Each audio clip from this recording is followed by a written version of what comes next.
नमस्ते, नेपाली भान्साघरमा स्वागत छ। आज हामी बनाउँदैछौँ हामी सबै नेपालीको प्रिय आलु-तामा। यसको लागि सबैभन्दा पहिला हामीले लिएका छौँ आलुलाई हामीले सानो सानो गरी काटेका छौँ।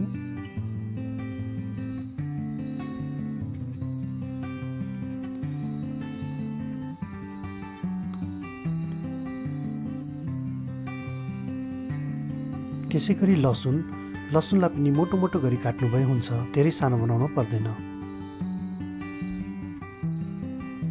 र हामीले लिएका छौँ अमिलो तामा।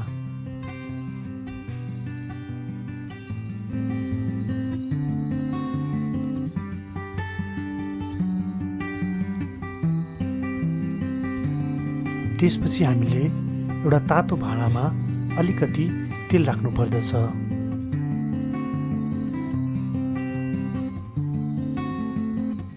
2 देखि 3 चम्चासम्म तेल राख्नुभए हुन्छ। तेल तातिसकेपछि हामी त्यसमा 1 चम्चा जति जिरा फुराउँछौँ र 1 चम्चा जति मेथी पनि फुराउँछौँ।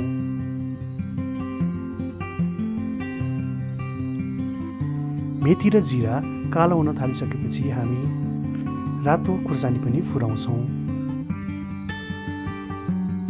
यदि तपाईँले पिरो खान सक्नुहुँदैन भने तपाईँले खुर्सानी नराख्नु भए पनि हुन्छ। यसै गरी अघि सानो सानो गरी काटिएको लसुन पनि हामीले राख्छौँ।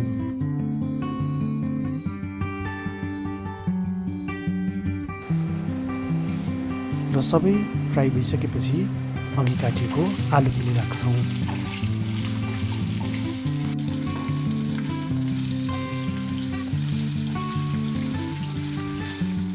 आलु अलिकति फ्राई भइसकेपछि हामीले नुन राख्छौँ।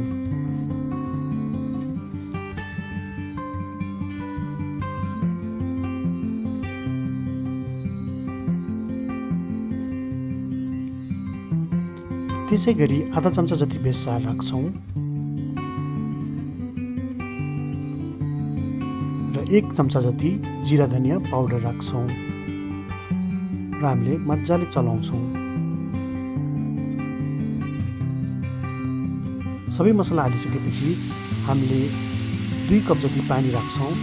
पानी राख्नु पछाडिको कारण चाहिँ आलु राम्रोसँग पाकोस् भनेर हो।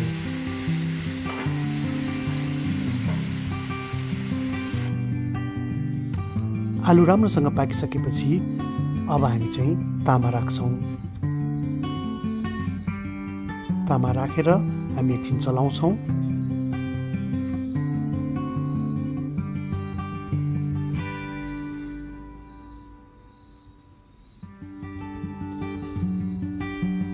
त्यसपछि हजुरले आफ्नो रोजाइ अनुसार कतिको रसिलो आलु-तामा मनपर्छ त्यही अनुसारले पानी हाल्न सक्नुहुनेछ।